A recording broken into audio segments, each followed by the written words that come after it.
Ayan mga kamaster, magre-repair tayo ng Panasonic Ikanabi inverter.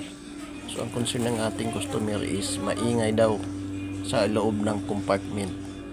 So ayan, buksan natin.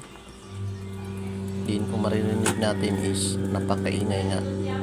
So sundan nyo lang yung video na ito kung paano to i-check at i-repair. Kahit kayo, kaya nyo tong gawin. Watch this.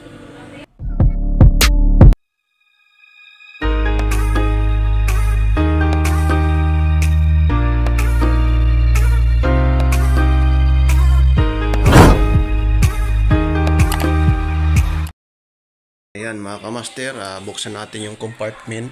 So gumamit tayo ng electric fan or blower, or pwede magpakulo ka ng tubig.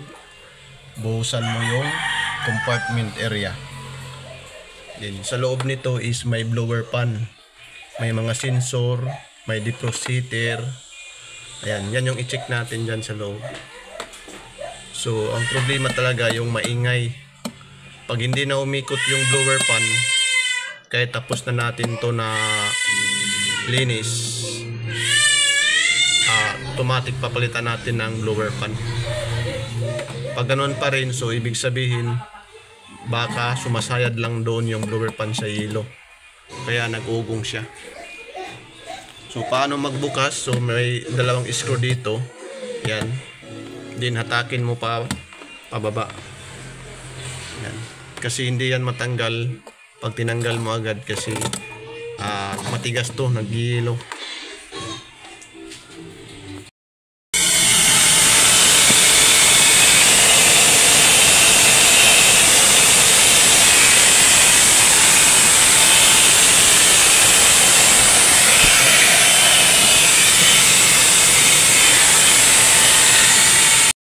Napansin ko pala yung para sa hangin or para ang lamig na mahina or malakas, yung ganito, nawala na yung para dito adjustment.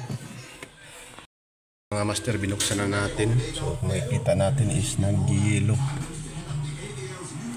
Ayan, ito, try mo lang natin to tanggalin yung mga yelo, kasi paandar natin nakaganyan. Pag ganun pa rin maingay, so papalitan natin ng blower fan.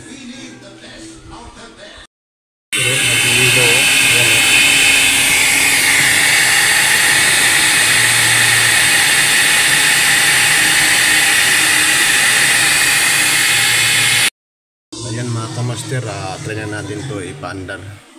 Saksak lang natin dito kung may tutunog pa ba.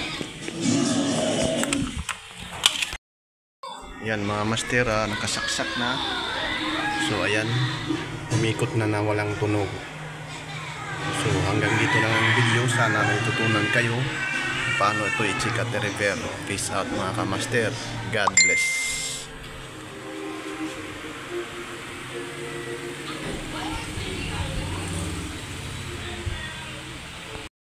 Ayan mga kamaster, so binalik na natin, no? Ayan, wala nang tunog, parang ugong.